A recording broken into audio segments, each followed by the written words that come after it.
My name is Evelyn Hart, and a week after my mentor's funeral, I was called into the glass-walled corner office of the man who'd been circling my position for years. Pack your things, your role's been eliminated. Those were the first words out of Charles Bennett's mouth, no pleasantries, no preamble.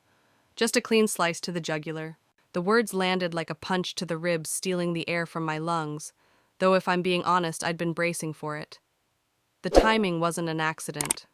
Charles had been waiting for the perfect moment, and my mentor's death gave him the opening. He slid a sleek black folder across the polished desk. We'll need all your client records, especially the East Bay and Pacific Coast accounts you've been handling. We can arrange for IT to help you pull the data if necessary. I didn't touch the folder, not yet. Instead, I kept my voice level, my eyes steady. Of course. What he didn't know, what no one in that leadership team knew, was that 3 days before she died, Margot Langford had signed over the entire Pacific Coast portfolio to me. 22 clients, $1.4 million in annual revenue and relationships built over decades. Legally, ethically, indisputably mine. And that morning before walking into this meeting, I had mailed my resignation letter, certified. Effective, immediately. He leaned forward, his voice dropping into a tone meant to sound like concern, but leaking urgency. Margot mentioned those accounts before, well before everything. We want to make sure the transition is smooth. Smooth, right. Smooth for them meant stripping me of the relationships I'd nurtured, pretending the clients had no say in the matter, and tossing me out with a thanks for your service. I offered a pleasant, almost warm smile, the kind that makes people uneasy when they expect tears. I'll gather everything I have. His disappointment flickered. He'd been hoping for a breakdown, begging, maybe even a scene he could share later over scotch in the executive lounge. Instead, I gave him composure, and he didn't know what to do with it. You have until the end of the day. I left his office, the faint click of my heels on the marble floor echoing like a countdown. As I passed cubicles, some colleagues avoided my eyes, guilty for knowing before I did. Others watched with thinly veiled satisfaction. One less rival for the next rung of the corporate ladder. At my desk, a cardboard box already waited, courtesy of HR's preemptive efficiency. How thoughtful. I started packing slowly, each item a small reminder of years spent making other people rich. A familiar voice whispered behind me, "Is it true? It was Dana from finance?" I nodded without looking up. "That's insane, Evelyn. You just landed Harbor Works last month. They said it was the biggest contract of the quarter." I shrugged. Business decisions rarely make sense from the outside. What I didn't say, what I couldn't say yet, was that this was exactly what Margot had warned me about. Exactly what we'd been preparing for. For 6 months we had worked in plain sight, moving like pieces on a chessboard no one else knew existed. And now the game was shifting to my side. I placed the crystal paperweight Margot had given me into the box last. As it caught the afternoon light, I remembered the day she said something that stuck with me ever since. Power isn't just about holding the cards, Evelyn. It's about knowing when to play them. Today wasn't the day to reveal my hand. Not yet. I glanced at the Pacific Coast contracts locked in my home safe, untouched by company servers, untouchable by their greedy hands. This wasn't the end they thought it was. It was the beginning. Before we go any further, where are you watching from? I'd love to know how far this story is reaching. And if you've ever been in a position where someone tried to pull the rug out from under you, hit that subscribe button so you don't miss the rest of this. Trust me, the next part. You're going to want to hear it. I turned back to my desk, methodically taping the box shut. The clock above the HR door read 3:27 p.m. 2.5 hours left in my final day, and more than enough time to make sure they had exactly what they'd asked for. Nothing more, nothing less. As I walked toward the elevator, I passed Charles again in the hallway. He gave me that thin, polite smile people wear when they think they've won. I returned it just enough for him to mistake it for surrender. But if Margot taught me anything, it's that you never mistake silence for defeat. And mine was about to end. The truth is, my story with Margot didn't start in boardrooms or over champagne at industry galas. It started in the quiet corners of an office, where results mattered less than politics, and where I had learned to navigate without losing my soul. I joined Langford & Cohen fresh out of grad school, full of ideas and ambition, certain that hard work would speak louder than anything else. For the first year, I believed that. For the next 4, I learned how wrong I was. In those early days, I stayed late, took on the accounts no one wanted, and fixed the messes that had been unfixable for other account managers. I was the one answering client calls at 9:45 p.m., the one flying coach to meet a small-town manufacturer because their email sounded desperate. And I was the one bringing in steady streams of revenue the executives barely noticed until someone else took the credit. That was how the culture worked. Promotions went to the men who played golf with the partners or whose fathers knew someone on the board. The women who succeeded had to laugh at jokes that weren't funny sip wine at events they didn't want to be at, and never ever make the men in the room feel smaller. I tried for a while. I went to the happy hours. I smiled through weekend retreats that felt more like fraternity reunions. But it never mattered. Every time I thought I'd done enough to prove myself, the next promotion went to someone else, someone who hadn't worked half as hard. That's when Margot noticed me. She was the only woman at the executive table, and she carried herself like she knew exactly how much space she was taking up in a world that wished she'd shrink. Margot was in her 50s, sharp-eyed and always dressed in dark tailored suits that made her look like she was carved out of the same granite as the building itself. The first time she called me into her office, I thought I was in trouble. Instead, she asked what I thought of a proposal the partners had been celebrating all morning. I hesitated, everyone had praised it, but then I told her the truth, it was flawed. Not in an obvious way, but in a way that would cost the client money and strain the relationship. Explain, she'd said, folding her hands. I did, and when I finished expecting a polite dismissal, she smiled not warmly but approvingly. Come with me to the meeting tomorrow, she said. Say exactly what you just told me. The next day I sat beside her as she let me speak to the client directly. When I laid out the problems and proposed fixes, the client leaned back silent for a moment, then said, "That's exactly why we hired you." They doubled their contract on the spot. From that day on, Margot started pulling me into bigger conversations. She gave me the hard accounts, the clients with impossible demands, the contracts hanging by a thread, and each time she stood back just far enough for me to prove myself. She didn't just see what I could do, she respected it. But in a place like Langford & Co., respect from one person, even an executive, didn't change the system. The men still interrupted me in meetings, rephrasing my points as their own. Clients still directed questions to the junior male associate sitting next to me. The partners still promoted those who looked and acted like them. Margot once told me, "They've already decided who you are, Evelyn, and that's a threat. You outperform them without playing their game. That's the most dangerous thing you can do here." She wasn't wrong. I could feel the invisible wall every time my name was passed over, and while I learned to keep my face neutral inside, I was seething. I think that's why she chose me, because I wasn't just good at the job. I was tired of pretending the game was fair. When she confided in me about her illness, it wasn't a tearful confession. It was clinical. "Stage 4, she said, pouring herself a glass of water. 6 months, maybe less. I sat there stunned, not knowing what to say. "I'm not telling you for sympathy," she continued. "I'm telling you because when I'm gone, they'll carve up my clients like vultures, unless we do something about it." She slid a thick folder across the desk. Inside was a list of names and numbers, the Pacific Coast portfolio. Long-standing clients, not flashy, but loyal and valuable. "These," she said, "are going to you." I looked at her, almost laughing. "You can't just give me your clients." "Oh, I can," she said, "and I will, but we'll have to be smart about it." That was the day the plan began. Before we move on, have you ever had someone believe in you when no one else did? If you have, drop it in the comments. I read every single one, and if you're new here, hit subscribe so you don't miss what happens when this plan starts taking shape. From then on, every meeting, every introduction, every routine check-in with a Pacific Coast client was part of something bigger. Margot wasn't just handing me a portfolio, she was giving me a future the company would never have offered on its own, and neither of us knew just how much that future would cost. Margot never used the word mentor. It didn't suit her. She wasn't the type to coddle or spoon-feed. She was the type to throw you into the deep end and watch if you could swim, then quietly make sure there was a lifeline within reach if you started to drown. Over the months, she revealed little pieces of herself, the kind you only noticed if you were paying attention.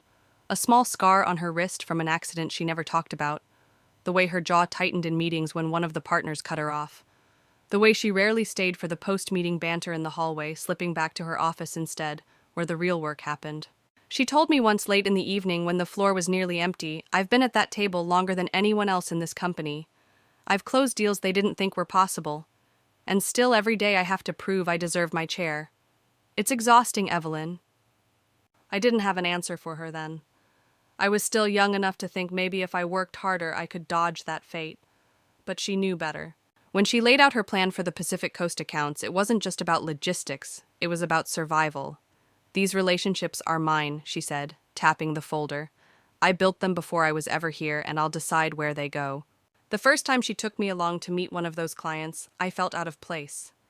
It was a family-owned textile company in Monterey, the kind of business that didn't care about glossy presentations. They wanted someone they could trust to show up when the shipment was delayed or the dye came out wrong. Margot introduced me simply, "This is Evelyn. She's the one I trust to handle things when I can't." That was all it took. No grand speech, no resume rundown, just a statement of trust. Over the weeks, we repeated this with every name on that list. A boutique wine distributor in Napa, a marine equipment supplier in San Pedro, a design firm in Santa Cruz whose owner still drafted blueprints by hand.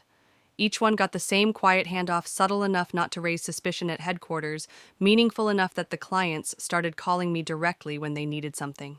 We made it look like routine delegation. The official line was that Margot was lightening her workload to focus on strategic priorities. In reality, she was putting her legacy into my hands piece by piece. But the closer we got to completing the transfers, the more careful we had to be. Charles Bennett had a nose for opportunity, and Margot's portfolio was the kind of thing he'd salivate over. He started dropping by her office more often, leaning in the doorway with that false casualness that always meant he was fishing for information. One afternoon after he left, Margot looked at me and said, "Bennett's circling. He's been after these accounts for years. Don't let him smell blood in the water." So we played our parts. Reports were vague but plausible. Client updates went into just enough detail to seem thorough, without revealing the depth of our connection to them. And whenever a partner asked why I was traveling so much, Margot would wave them off with she's handling some of my smaller clients, freeing me up for the big fish. The irony was, those smaller clients were the ones keeping our quarterly numbers solid, while the so-called big fish bled money. Then came the day she called me into her office and closed the door. The blinds were half drawn, the late afternoon light turning her hair almost silver. She slid an envelope across the desk. Inside were signed transfer agreements for every single Pacific Coast account, already notarized the fees paid from her personal account. I stared at the stack. "This is everything." "It's time," she said simply. "Keep them somewhere safe. Not at home, not here. Somewhere they can't touch." That night, I opened a safety deposit box at a bank across town. As the clerk slid the metal drawer into place, I felt something shift inside me. This wasn't just about protecting a portfolio anymore. It was about claiming a piece of the power that had been denied to both of us for years. Quick pause. Have you ever been part of a plan so delicate that one wrong move could ruin everything? If you have, share it below. And if you're new here, make sure you subscribe. You'll want to see how this unfolds. Looking back, I realized Margot wasn't just preparing me to take over her clients. She was preparing me for war. A quiet, strategic war fought not with shouting matches or dramatic confrontations, but with foresight, patience, and an understanding of exactly when to move. And the moment she was gone, the first shots would be fired. Margot's plan moved like clockwork, but it was never rushed. She believed in patience the way some people believed in luck. "The slower we go," she told me one evening, as we walked out to the parking garage, "the less noise we make. And the less noise we make, the harder it'll be for them to notice until it's too late." By month 4, the transfers were almost complete. Out of the 22 clients on her Pacific Coast list, 17 now called me first. Some had even stopped CCing Margot in their emails. That was deliberate. She wanted them to see me not as her assistant, but as their main point of contact. We'd mastered the choreography. Meetings were framed as training opportunities for me. Any paperwork was signed off during casual check-ins with the client, with no one else from the company present. Every step was documented in a way that looked innocuous if anyone dug through the files. But in truth, each was another brick in the wall we were building between the portfolio and the company's reach. Still, there were moments I could feel the tension tightening. Charles Bennett's questions were getting sharper. "Why are you spending so much time in Monterey?" he asked one morning as we both poured coffee in the break room. "Margot's got me helping a textile client with some production delays," I replied, keeping my tone light. His smile didn't reach his eyes. Funny, I thought that account was small change. "Sometimes the little ones keep the lights on," I said, then excused myself before the conversation could drift into dangerous territory. Margot and I debriefed that afternoon. "He's watching your travel schedule," she said. "We'll need to tighten the optics." She shifted some of my trips to coincide with team meetings or industry events that had nothing to do with our real work. The less predictable my movements looked, the safer the plan was. 2 weeks later, she called me to her house, a small, neat place on the edge of the city I'd never been to before. There were no marble counters or designer chandeliers here, just bookshelves filled to the brim and a kitchen that smelled faintly of lemon and rosemary. "I live within my means," she said, catching me glancing around. "Financial independence gives you options, and options mean you never have to beg people like Bennett for anything." On the dining table sat a folder thicker than any we'd worked with so far. "This is the last of it," she said, sliding it toward me. "Every client we've been moving over officially transferred. Personal agreements properly executed. You're not taking company property, you're taking relationships I built myself." I flipped through the pages, the neat columns of signatures and dates. It was airtight. She'd even paid the transfer fees out of her own pocket. "Keep these somewhere safe," she repeated, her tone almost stern. "And Evelyn, once I'm gone, they'll come for you. Quickly, be ready." 3 days later, I got the call from her assistant. Margot had passed away in her sleep. The office announcement was as polished as it was cold, an email blast with a brief tribute and the obligatory thoughts and prayers closing line. There was talk of a donation in her name, a moment of silence at the next staff meeting. But before her chair at the conference table was even cold, the leadership started circling. Charles stopped by my desk after the funeral, laying a hand on my shoulder. "We'll need to discuss transitioning her account soon." I nodded, keeping my eyes downcast. "Whatever the company needs." Inside, my pulse was steady. They had no idea those accounts were already beyond their reach. That evening, I went home and placed Margot's folder in the safety deposit box right beside the original contracts. I sat in my car afterward, the cool metal of the key in my palm, and let the weight of it settle. This wasn't just paper, it was leverage. It was survival. Before I go on, have you ever had to hide something important in plain sight? If you have, share it in the comments. I'd love to read your stories. And if you're not subscribed yet, now's the time. The next move in this story is where everything starts to unravel for them, not for me. Margot had handed me the tools. Now it was my turn to use them. And the first real test was coming faster than I'd imagined. The funeral was barely over when the vultures started circling in earnest. On Monday morning, my phone lit up with a message from the CEO's assistant. "Please bring a complete list of all accounts you've handled to the 10:00 a.m. meeting."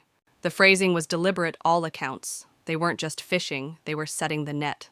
At the meeting, the CEO sat at the head of the long mahogany table, flanked by Charles Bennett and 2 other partners. He glanced at the folder I slid toward him and immediately flipped to the last page, scanning for names I knew weren't there. "Where are the Pacific Coast accounts?" he asked, voice low but edged with irritation. I kept my expression neutral. "I'm not familiar with those." Margot handled them personally. His brow furrowed. "We need those clients, Evelyn. Search her files. Bring me anything you find." "Of course," I said, knowing full well there was nothing to find. Margot had been meticulous, every trace of those accounts removed from company servers and filing cabinets long before she passed. For the next week, I played the part. I spent hours in her office sifting through file drawers and pretending to review archived emails. In reality, I was meeting with my new clients during lunch breaks and evenings, reassuring them that nothing would change in their service. And to my relief, every single one of them expressed the same sentiment: sadness at Margot's passing and relief that I'd still be their point of contact. One afternoon, Matteo from the marine equipment supplier leaned back in his chair across from me at a cafe and said, "Continuity is everything in this business. If they'd assigned someone new, I'd have walked." Meanwhile, back at the office, tension was thick enough to taste. Charles was snapping at staff, and closed-door meetings were happening twice a day. The quarterly forecast without those Pacific Coast accounts was looking grim. By Friday, the whispers started. People who'd never spoken to me much before were now lingering by my desk, asking vague questions. "So, have they found Margot's files yet? What's going to happen with her clients?" I answered every question the same way, with a polite shrug and a non-committal, "I'm sure leadership is working on it." Then late that afternoon, Charles called me into his office. His smile was thin, his eyes sharper than usual. "You know, this isn't personal," he began, "which is how you know it's absolutely personal. It's business. Those accounts represent a significant percentage of our annual revenue. They belong to the company." I met his gaze evenly. "They belong to whoever the clients choose to work with." His jaw tightened. "Is that a threat?" "Just a fact." We stared at each other for a moment before he waved me off. "You'll be hearing from HR. Sure enough, an hour later, HR handed me the official termination notice citing department restructuring. A cardboard box appeared on my desk like a magician's trick, as though they'd been preparing for this all along. I packed my things slowly, aware of every pair of eyes watching. The crystal paperweight from Margot went in last, just as it had the day I'd started packing months ago, in anticipation of this very moment. Dana from finance appeared at my side. "What will you do now?" she asked quietly. I smiled, keeping my voice low enough that only she could hear. "I have some ideas." By the way, if you've ever been pushed out of somewhere, only to realize you were already 3 steps ahead, leave a comment. I'd love to hear your story. And if you haven't yet, make sure you subscribe. What's about to happen next is the real turning point. Walking out of the building with that box in my arms, I felt lighter than I had in years. Not because I was leaving behind the politics and the glass ceilings, though that was part of it, but because in my home safe, and more importantly in my safety deposit box, was everything I needed to start over on my own terms. They thought they'd taken something from me. In reality, they'd freed me to do exactly what Margot and I had been planning all along. The Monday after my termination, I woke up without an alarm for the first time in years. Sunlight poured through the blinds, and for a brief, delicious moment, I forgot the chaos of the previous week. Then I remembered I was free. I made coffee, sat at my kitchen table, and opened my laptop. My inbox was a mix of sympathy notes from former coworkers, LinkedIn connection requests from people I barely knew, and most importantly, emails from clients. One subject line made me grin. "We're ready when you are." It was from Matteo. The body of the message was even better. "Draft up whatever paperwork you need. Let's make it official." By noon, I'd set up a temporary LLC using a name Margot, and I had dreamed up years ago Harborline Consulting. It was our inside joke, our way of saying we'd always help clients find safe passage no matter the storms. The next call was to Lila, a freelance accountant who'd done side projects for me in the past. She picked up on the second ring. "I heard what happened. I'm in if you need numbers handled." That afternoon, I drove to the small community bank 2 blocks from my apartment. The manager, a woman named Rita, greeted me like an old friend. "Opening a business account?" she asked. "Something like that," I said with a smile. By the end of the week, Harborline Consulting had a functioning website, a business account, and 6 confirmed clients, every one of them previously tied to Pacific Coast. And here's where it got interesting. I didn't just want to replace my income. I wanted to outperform the company that had cut me loose. That meant building smarter, faster, and leaner than they could ever hope to. I remembered Margot's advice over countless late nights. The difference between surviving and thriving. Anticipating problems before they happen. So I did exactly that. I negotiated flexible contracts, introduced monthly check-ins with clients, and offered customized solutions instead of the one-size-fits-all packages Pacific Coast pushed. Word traveled fast. By mid-February, I was fielding inquiries from businesses I'd never worked with before. "Matteo says you're the only one who actually listens." One new prospect told me over Zoom. "How soon can we start?" Of course, Pacific Coast didn't take the exodus quietly. 3 weeks in, I got a curt letter from their legal department accusing me of poaching clients and violating a non-compete clause. I sat at my desk reading it twice, then called my attorney. She laughed. "Evelyn, they never had you sign a non-compete. They talked about it, remember? But HR never followed through. This letter is just intimidation." I exhaled relief washing over me, so I can ignore it. "Better yet," she said, "frame it. Proof you're getting under their skin." I did exactly that. The letter now hangs in my home office, right next to a photo of Margot and me at our first industry conference, both of us grinning like we knew this day would come. Now, if you've ever been in a spot where someone tried to scare you out of chasing your own path, don't let them. Share your story in the comments, and if you're new here, hit subscribe. Trust me, the next chapter gets wild. By the end of the first quarter, Harborline Consulting wasn't just stable, it was thriving. Revenue had already surpassed what I'd been making at Pacific Coast, and I was operating with a fraction of their overhead. But the real satisfaction watching from afar as their quarterly reports leaked through industry gossip. Without those key accounts, their profit margin had taken a nosedive. Charles was scrambling, pulling senior staff into marathon meetings, trying to figure out where it had all gone wrong. I knew exactly where, and I knew deep down that I wasn't done yet. By April, the tension between Pacific Coast and me had gone from quiet background noise to a full-blown drumbeat. Industry events were unavoidable. We were in the same city, same sector, same circles. The first time I ran into Charles after my exit was at the annual Maritime Trade Conference. I'd been invited to speak on a panel about client retention.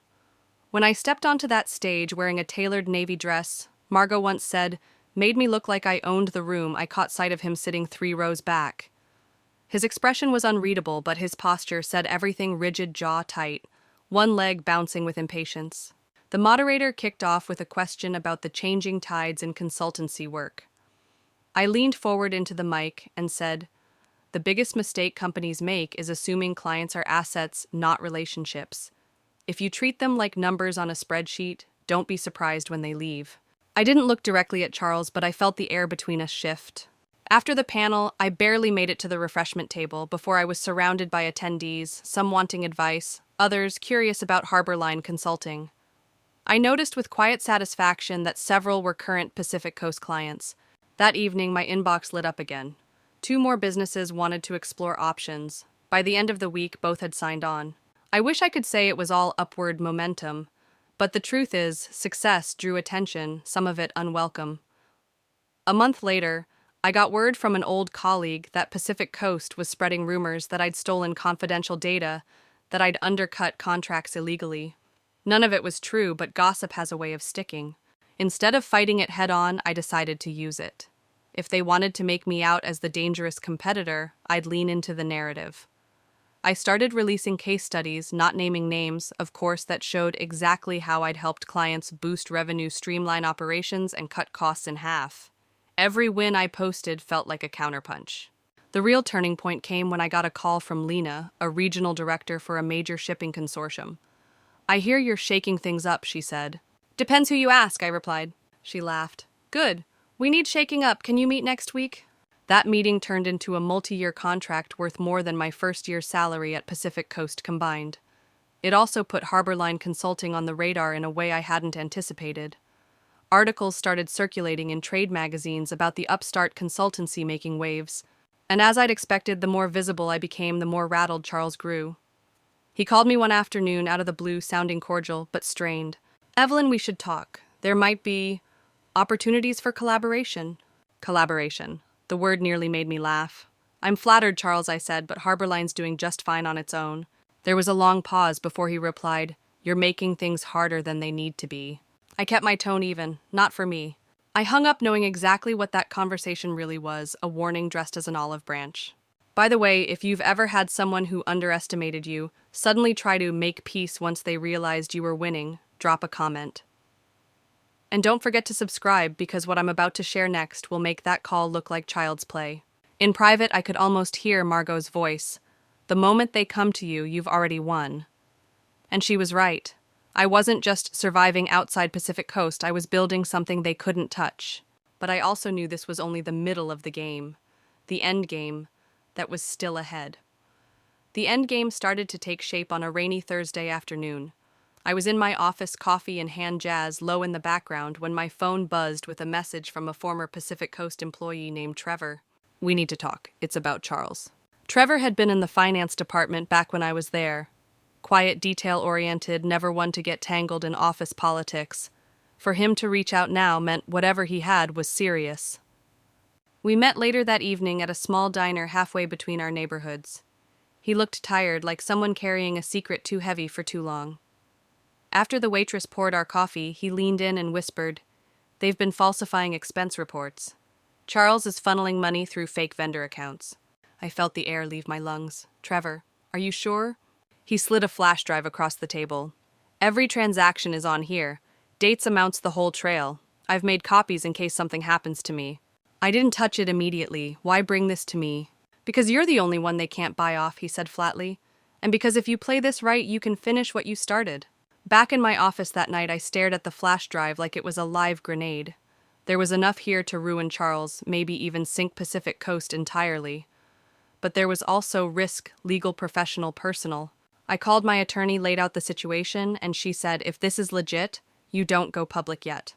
We verify, we document, and then we decide who needs to see it. So that's exactly what we did. For 3 weeks, I worked quietly behind the scenes, cross-referencing Trevor's data with public filings, tracing shell companies back to P.O. boxes in other states, building a case so airtight it could survive a hurricane. The The deeper we dug, the uglier it got. Charles wasn't just padding accounts, he was siphoning funds from client budgets, billing them for services never rendered. And worst of all, some of those clients were small businesses that trusted Pacific Coast with their survival. Margot's voice echoed in my head. You can't just protect yourself, Evelyn. You've got to protect the people who can't fight back. That's when I knew this wasn't just about revenge anymore. It was about setting something right. I arranged a meeting with the board of Pacific Coast, not Charles. I sent them a single-line email. I have information you'll want to see before your next quarterly filing. They bit. The day of the meeting, I walked into their downtown conference room with my attorney and a thick binder of evidence. I laid it all out, dates, amounts, companies, the patterns that proved it wasn't a mistake but a deliberate scheme. They didn't interrupt. They didn't even blink. When I finished, one of the board members, an older man with steel gray hair, asked, "Why are you giving this to us instead of the press?" "Because you have one chance to fix this internally before it becomes public record," I said. "Do the right thing. If you've ever had to decide between letting someone crash and burn or giving them a chance to correct course, what did you do? Leave a comment. And if you're following this saga, hit subscribe, because the fallout from this meeting was unlike anything I've ever seen." When I left the building, the rain had stopped. I felt lighter, though I knew the storm was just beginning for Charles. That night, Trevor texted me one word, "Thank you." I didn't reply right away. Some victories are best savored in silence. The morning after my meeting with the Pacific Coast Board, my phone started buzzing before I'd even finished my first sip of coffee. At first I thought it might be Trevor with an update, but no. It was an unfamiliar number. I answered, and Charles's voice came through tight and low. "You think you're clever, don't you?" I leaned back in my chair, letting his words hang in the air. "I think I'm thorough." "You've just made a very big mistake," he said. "Funny," I replied. "That's exactly what I was going to say to you." The line went dead. For a moment, I just sat there staring at my phone. I knew this meant he'd found out about the board meeting and that the clock was ticking. What I didn't know was whether they would act swiftly or try to bury the evidence. That uncertainty gnawed at me all day. By noon, I received a discreet call from one of the board members, the same steel-haired man who had asked why I hadn't gone to the press. "Ms. Blake," he said, "internal proceedings have begun. This will not be a quick process, but rest assured action will be taken." That was diplomatic speak, for we're protecting ourselves first. And that's when I realized something critical. If I stepped back now, they might quietly force Charles out with a golden parachute and spin it as retirement. No justice, no accountability. So I decided to keep my own hand in the game. Not recklessly, but strategically. I reached out to a journalist. I trusted, someone who'd covered corporate fraud before without sensationalizing it. I gave her enough to start digging, nothing confidential, just public breadcrumbs that matched Trevor's data. 2 days later, an article hit a regional business blog. Questions surround Pacific Coast's vendor accounts. It wasn't front-page news, but it was enough to start chatter in the right circles. That's when things started to unravel fast. Clients began calling me, asking if the rumors were true. I didn't confirm or deny, but I reminded them of the importance of transparency in any business partnership. Some read between the lines. Others outright asked for proposals from Harborline Consulting. In the span of a week, I signed 4 new contracts. But the real win was the psychological one. Pacific Coast was no longer untouchable in the eyes of its clients. If you've ever seen the first crack appear in something you thought was unbreakable, you know how quickly the whole thing can collapse.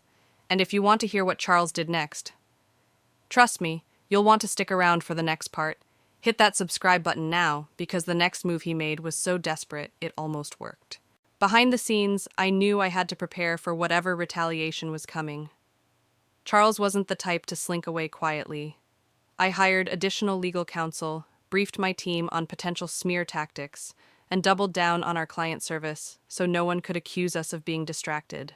By the end of the month, the atmosphere in the industry had shifted entirely. Pacific Coast wasn't the looming giant anymore. They were bleeding credibility, and every whisper, every unanswered email, every late deliverable made it worse. And yet I could feel the storm gathering again. Charles wasn't finished with me. I just didn't realize how personal his next move would be. It started on a Sunday evening, just as the sky over Seattle turned the kind of deep indigo that makes the city lights look like scattered jewels. I was in my kitchen chopping vegetables for dinner when the first notification came through, a Google alert with my own name in the headline. Former Pacific Coast executive under investigation for fraud allegations. For a split second, I thought I'd misread it. Then I clicked. There it was, a blog post on a gossip-style business site claiming I'd been involved in financial irregularities during my time at Pacific Coast. The piece cited anonymous sources and internal documents, none of which existed. My stomach dropped, not from fear but from recognition. This had Charles's fingerprints all over it. I barely had time to process before my phone started ringing. First it was my assistant, then my attorney, then a close friend in the industry. "Have you seen this?" Yes, I'd seen it, and I knew exactly what it was, a calculated smear meant to undercut my credibility before the board finished their investigation into him. My attorney Dana was blunt. "We respond fast or this sticks. Draft the response," I told her, "and make sure it's surgical. We're not screaming liar, we're showing receipts." By Monday morning, Harborline Consulting's official statement was live. "We categorically deny these baseless claims. All relevant financial records have been independently audited, and no evidence of wrongdoing exists. Any suggestion otherwise is defamatory."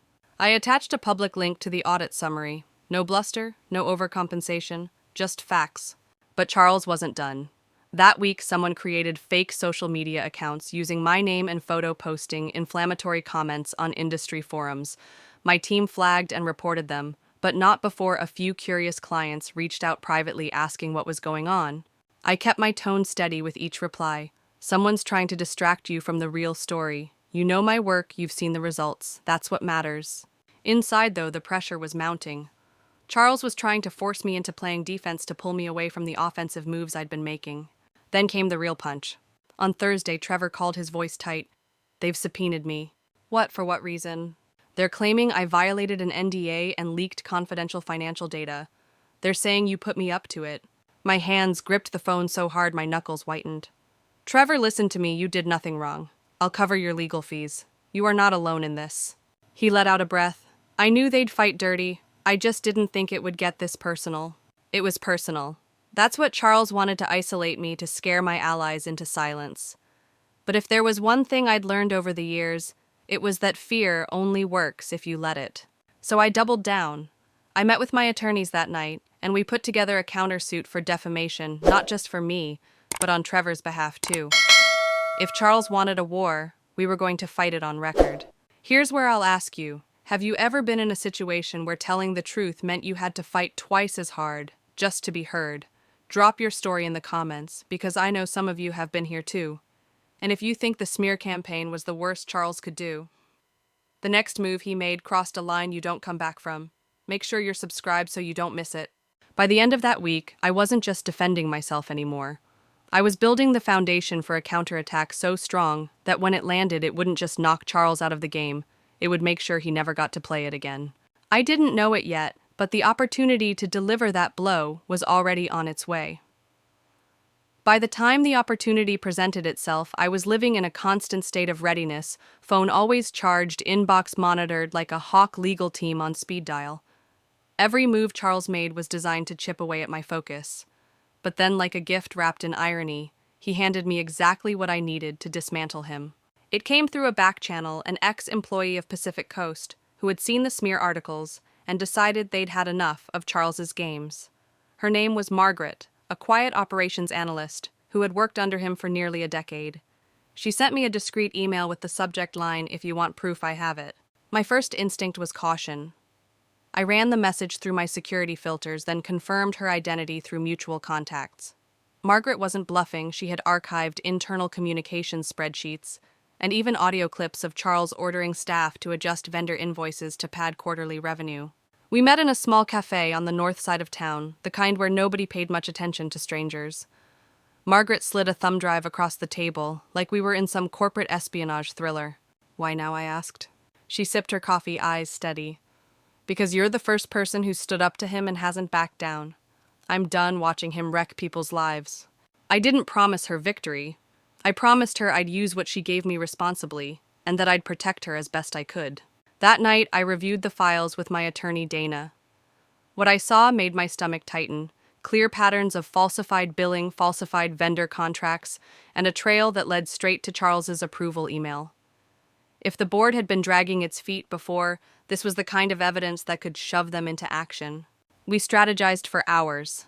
The plan wasn't just to dump this into the investigation, it was to time it perfectly, so Charles couldn't twist the narrative. We'd leak enough to make the board look negligent if they didn't act, but hold the most damning pieces for formal legal proceedings. Meanwhile, I kept my poker face in public. Clients saw me at conferences smiling and networking, while behind the scenes, my legal team prepared a dossier so airtight it could choke the air out of Pacific Coast's boardroom. The irony. While I was sitting on the most explosive material of my career, Charles thought his smear campaign was working. He even sent me a smug text, "You can still walk away quietly."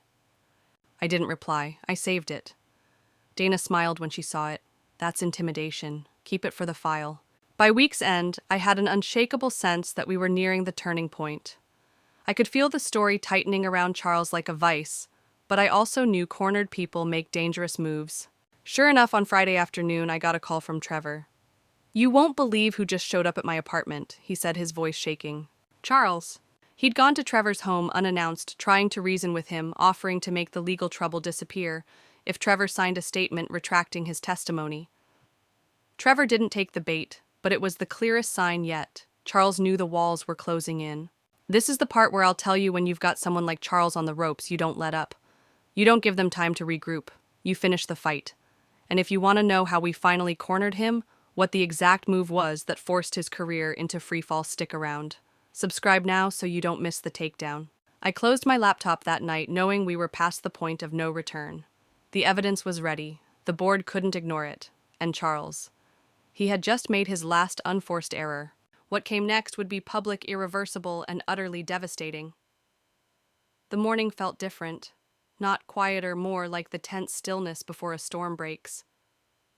I woke up knowing this was the day we'd make the final push against Charles, the day the truth would stop hiding in shadowed boardrooms and whispered conversations. Dana called me at 8 a.m. sharp. "We're greenlit," she said. "The board scheduled an emergency session this afternoon. If we deliver the packet now, there's no way they can adjourn without addressing it." I'd been holding that dossier like a live wire for weeks. Now it was time to plug it in. We met at her office, a corner space with floor-to-ceiling glass overlooking the city. I handed her the flash drive Margaret had given me, along with the organized files, timelines, and legal commentary we'd built around it. Each document had been cross-referenced and backed with a paper trail that left no room for interpretation. This, Dana said, tapping the folder, is the difference between hearsay and a career-ending audit. She had already prepared a cover letter addressed to the board, carefully worded, to make it clear that withholding action could be seen as willful negligence, something no executive wanted on their record. By noon, the packet was en route via secure courier, and that's when the waiting began. At 1:15, I got the first ping, a board member's assistant, requesting a call at your earliest convenience. I could almost hear the panic in the brevity of the message. I scheduled the call for exactly 3:00 p.m., long enough for them to read the evidence, short enough that they'd still be reeling. When the call connected, there were 3 board members on the line, including the steel-haired man from before. "Ms. Blake," he began, voice measured, "we have reviewed your submission." I let the silence hang. "You understand the gravity of this situation," he continued. "I understand perfectly," I said. "And I also understand the gravity of allowing it to continue." There was a pause, then a shift. His tone softened, if only slightly. "We appreciate your diligence. Steps will be taken. However, we must insist on confidentiality during the process." It was the outcome I'd expected. They'd moved to protect themselves first, Charles second, and the truth last. But this time I had leverage. "I'm happy to respect confidentiality," I said slowly, "as long as the actions you take are decisive and transparent when finalized.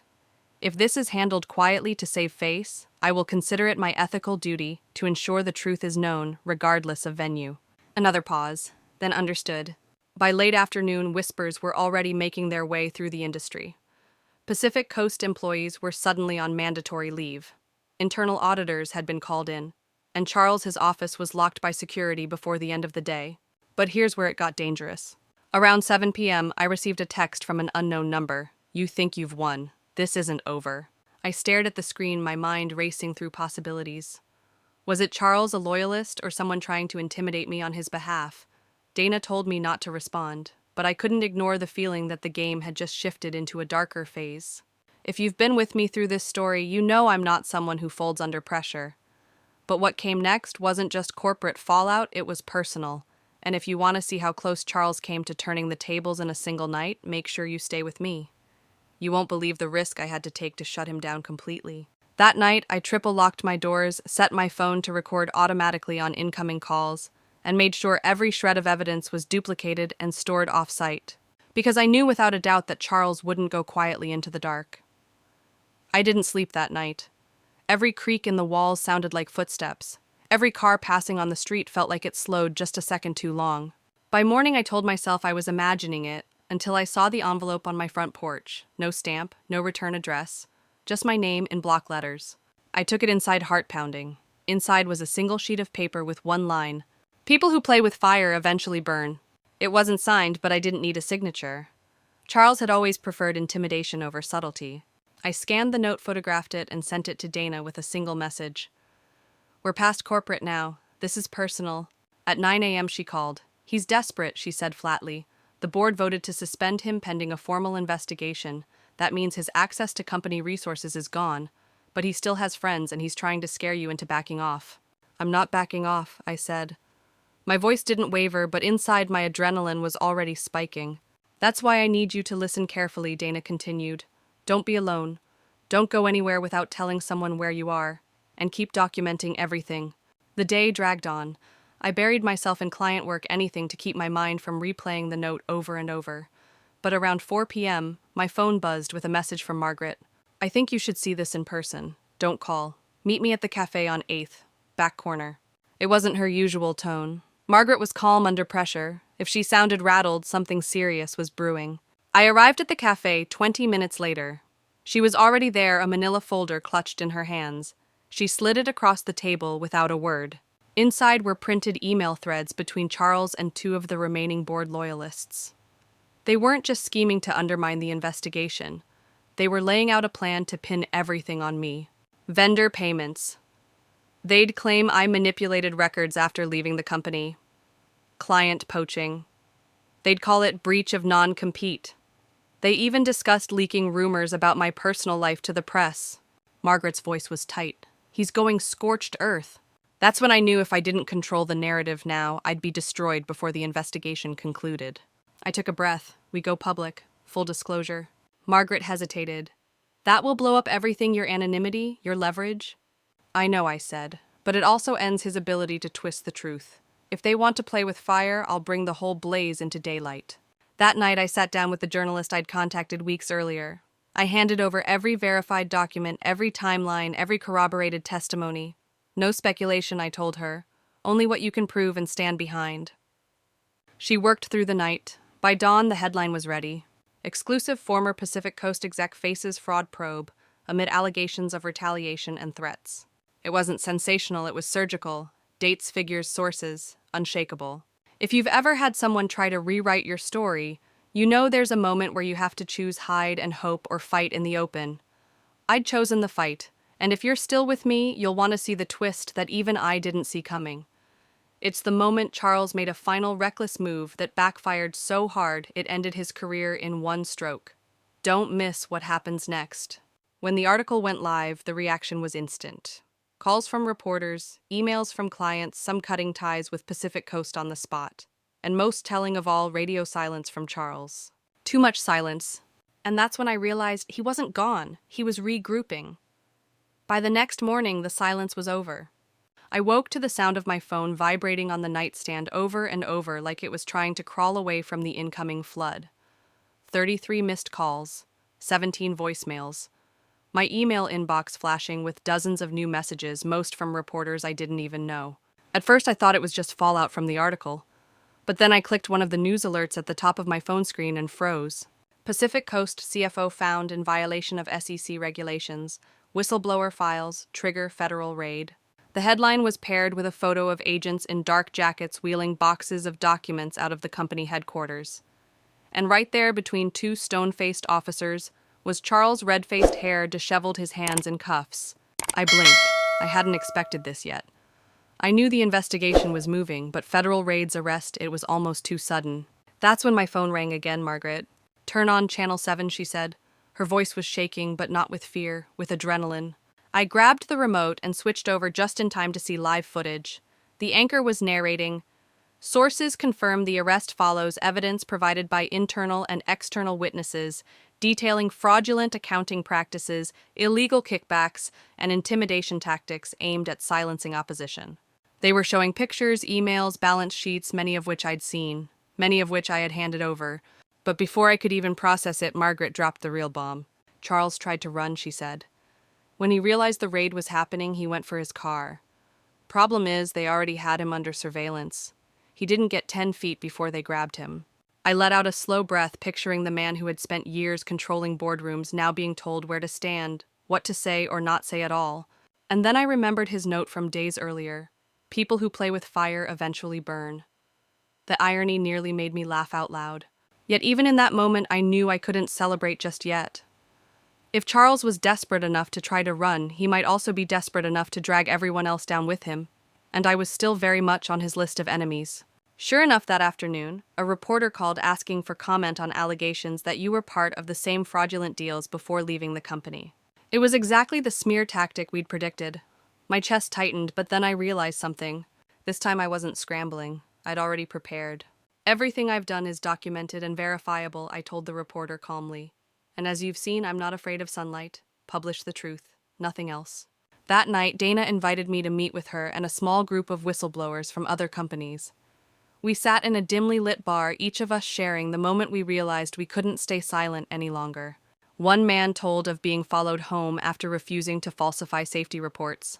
Another described her office being accidentally cleared out after she reported discrimination. Listening to them, I felt something shift. This wasn't just about Charles anymore. It was about a culture that thrived on fear and the people willing to dismantle it one truth at a time. I left the bar with a new resolve. Charles might be out of power, but the machinery that enabled him was still humming. The next morning, I called the journalist again. "There's more," I said. "Bigger than Charles, and I'm going to help you get it. If you've stayed with me this far, you know the fight's not over. In the next part, you'll see the final play, the one I didn't plan for, but which handed me the clean break I never thought I'd get. It's the ending that shut the last door on Charles's shadow and opened another I didn't see coming." When I hung up, I caught my reflection in the window.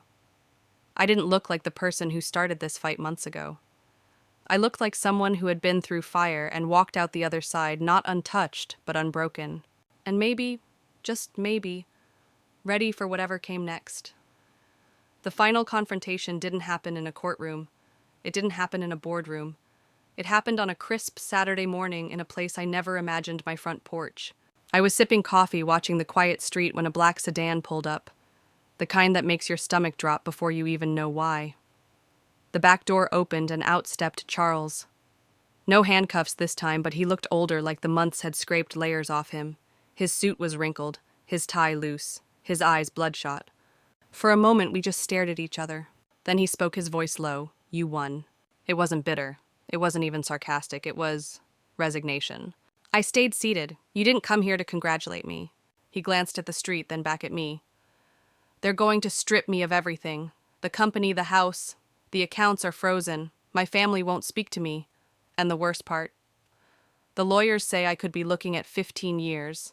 I took another slow sip of coffee. That's not my problem anymore. But then he did something that caught me off guard. He pulled an envelope from his jacket and set it on the small table between us. Inside were photos, dozens of them, of meetings, documents, people I recognized from the industry.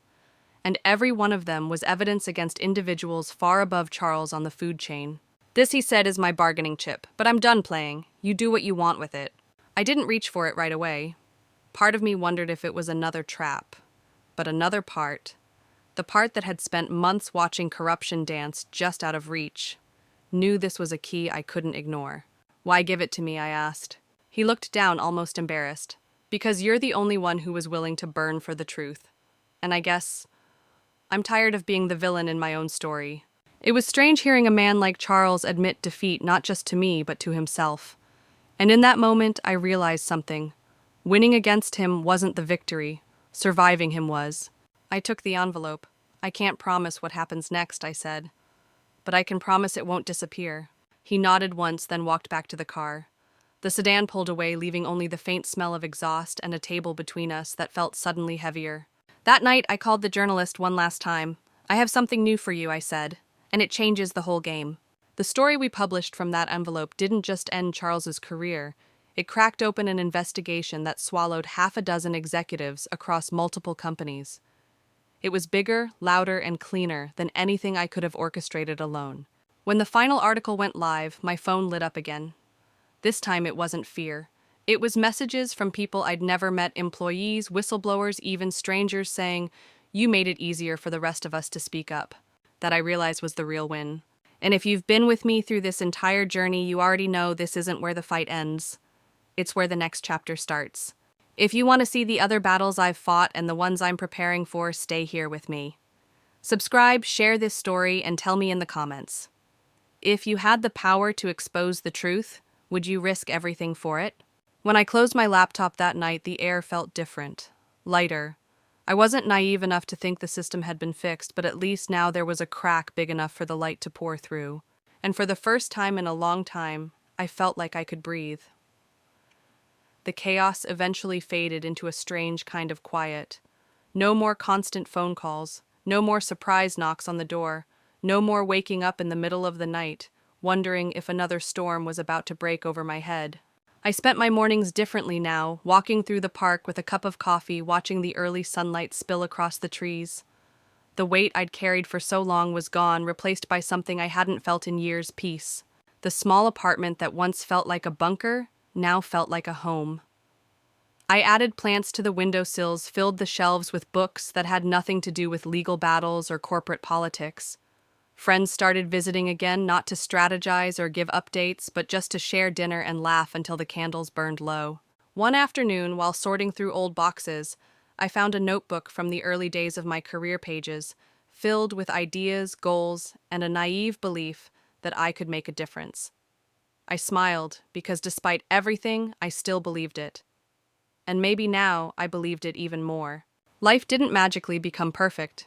Bills still arrived, traffic still irritated me, and the news was still full of people trying to bend the rules for their own gain.